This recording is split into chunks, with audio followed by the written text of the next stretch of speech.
পুরো গর্ভাবস্থা জুড়ে অনেকের মনে অনেক কোশ্চেনও থাকে এবং অনেক কৌতূহলও থাকে। তার মধ্যে একটি হলো প্লাজেন্টার পজিশন কেমন, অ্যান্টেরিয়ার নাকি পোস্টেরিয়ার, এ থেকে ছেলে হবে নাকি মেয়ে হবে।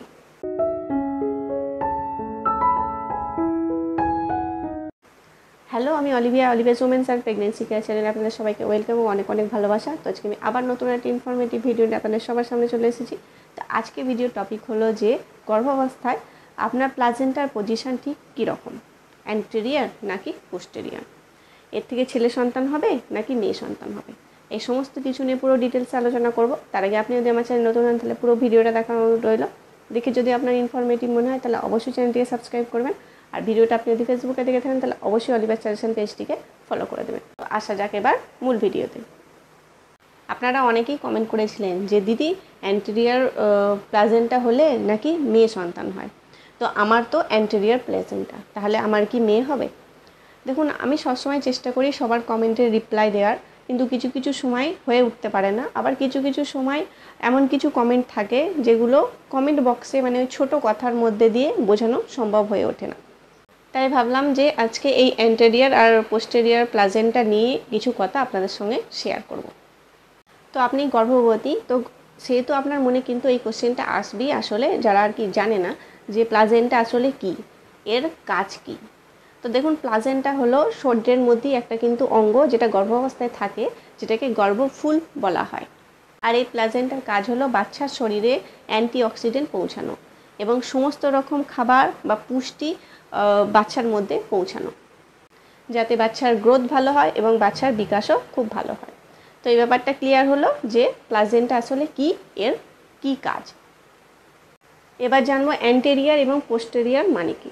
দেখুন, অ্যান্টেরিয়ার মানে হলো সামনের দিকে, মানে গর্ভাবস্থায় প্লাজেন্টা যদি সামনের দিকে থাকে আর বাচ্চা প্লাজেন্টার পিছনে থাকে, তো এই পজিশনটাকে বলা হয় অ্যান্টেরিয়ার পজিশন। আর পোস্টেরিয়ার পজিশন হলো বাচ্চা সামনের দিকে থাকে আর প্লাজেন্টা পিছনের দিকে থাকে, তাহলে এটাকে বলা হয় পোস্টেরিয়ার প্লাজেন্টা। আপনার যদি অ্যান্টেরিয়ার প্লাজেন্টা হয় তাহলে সেটা ডান দিকেও থাকতে পারে, আবার বাম দিকেও থাকতে পারে। আর আপনার যদি পোস্টেরিয়ার প্লাজেন্টা হয় সেটাও কিন্তু ডান দিকেও থাকতে পারে, আবার বাম দিকেও থাকতে পারে, আবার মাঝখানেও কিন্তু থাকতে পারে। আবার একরকম প্লাজেন্টা থাকে যেটাকে প্লাজেন্টা প্রিভিয়া বলা হয়, এটা পুরোপুরি কিন্তু নিচের দিকে থাকে, মানে পুরো সার্ভিক্সের মুখে থাকে, যা যোনিপথে রক্তপাতের কারণ হয়ে দাঁড়াতে পারে। তাই যদি প্লাজেন্টা প্রিভিয়া হয়ে থাকে তাহলে সেক্ষেত্রে কিন্তু অবশ্যই ডাক্তারের সাথে পরামর্শ নিয়ে আপনাকে কিন্তু চলতে হবে। ডাক্তার যে যে মেডিসিনগুলো আপনাকে দেবে বা ডাক্তার আপনাকে যে যে ডায়েট করতে বলবে বা যেভাবে যেভাবে আপনাকে চলতে বলবে সেভাবে কিন্তু ডাক্তারের কথা মতো আপনাকে চলতে হবে। তবে কিছু কিছু সময় বাচ্চা যেহেতু পেটের মধ্যে আর কি ঘুরতে থাকে, তাই কোনো কোনো ক্ষেত্রে এই প্লাজেন্টা প্রিভিয়াটাও কিন্তু চেঞ্জ হতে পারে, মানে বাচ্চা যেহেতু ঘুরছে তার সাথে আবার প্লাজেন্টাও চেঞ্জ হতে পারে। কিছু কিছু বাচ্চা তো এতই অ্যাক্টিভ থাকে যে তারা প্লাজেন্টাটাকে পুরো চেঞ্জ করে দেয়, মানে কারোর যদি অ্যান্টেরিয়ার প্লাজেন্টা থাকে তাহলে সে আবার পোস্টেরান প্লাজেন্টা করে দিয়েছে, বা কারোর যদি পোস্টেরান প্লাজেন্টা থাকে সে আবার অ্যান্টেরিয়ার প্লাজেন্টা করে ফেলেছে।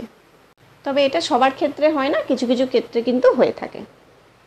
তো অনেক ক্ষেত্রে দেখা যায় যে আপনি অনেক আগে যে আল্ট্রাসাউন্ডটা করিয়েছেন সেটাই দেখলেন যে আপনি অ্যান্টেরিয়ার আছে, আবার কিছুদিন পর যে আল্ট্রাসোনোগ্রাফিটা আপনি করলেন সেটাতে দেখলেন আবার পোস্টেরিয়ার হয়ে গেছে।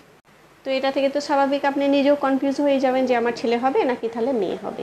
তো নিজেই একবার ব্যাপারটা ভেবে দেখুন যে প্লাজেন্টা থেকে তাহলে কীভাবে মানে সম্ভব ছেলে নাকি মেয়ে এটা বোঝার। তো আপনি অনেকের মুখে হয়তো বলতে শুনেছেন যে প্লাজেন্টা যদি অ্যান্টেরিয়ার হয় তাহলে সেক্ষেত্রে নাকি মেয়ে সন্তান হয়, আর প্লাজেন্টা যদি পোস্টেরিয়ার হয় তাহলে সেক্ষেত্রে নাকি ছেলে সন্তান হয়। তো এই কথাটা কিন্তু সম্পূর্ণ ভুল, এটা কোনো বৈজ্ঞানিক ব্যাখ্যা নয়। আপনার যদি অ্যান্টেরিয়ার প্লাজেন্টা হয় তাহলে সেটা কিন্তু সম্পূর্ণ নর্মাল। তো আমি যদি আমার নিজের এক্সপিরিয়েন্সের কথা বলি যে আমার ক্ষেত্রে প্লাজেন্টার পজিশন কেমন ছিল, তো আমার ক্ষেত্রে ছিল ফান্ডাল পজিশনে লেফট সাইডে, মানে জরায়ুর ঠিক ওপর অংশে। তো যাদের রিপোর্টে অ্যান্টেরিয়ার পোস্টেরিয়ার কিছু লেখা নেই, তাদের ক্ষেত্রে লেখা আছে ফান্ডাল মানে পজিশানে, তাহলে সেক্ষেত্রে তাদের কিন্তু ভয়ের কোনো কারণ নেই। তারা হয়তো ঘাবড়ে যাবে যে আমার কেন এরকম লেখা নেই। তো এই পজিশানটাও কিন্তু সম্পূর্ণ একটা নর্মাল। তো আপনাদের বোঝার সুবিধার্থে আমি এখানে আমার রিপোর্টের যে আর কি মানে আমার যে রিপোর্টটা ছিল সেই রিপোর্টে যে পজিশান লেখা ছিল সেটা উপরে এখানে অ্যাটাচ করে দেবো, তো আপনাদের বুঝতে অনেকটা সুবিধা হবে। প্লাজেন্টা পজিশন যদি অ্যান্টেরিয়ার থাকে তাহলে তাদের ক্ষেত্রে কিন্তু তারা একটু তাদের বাচ্চার নড়াচড়া কম অনুভব করতে পারবে।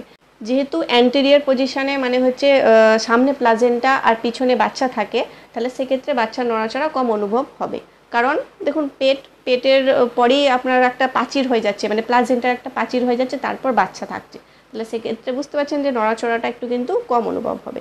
তো যাদের আর কি বাচ্চা কম নড়াচড়া করে সেটাও একটা এটার কারণও হতে পারে, মানে প্লাজেন্টা পজিশন হিসাবেও কিন্তু হতে পারে।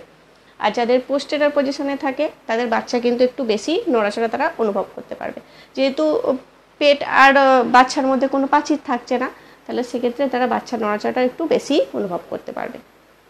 তো গর্ভের শিশু ছেলে হবে নাকি মেয়ে হবে এই কথাটা বেশি চিন্তা না করে আপনি এটা চিন্তা করুন যে গর্ভের শিশুকে কিভাবে সুস্থ রাখা যাবে।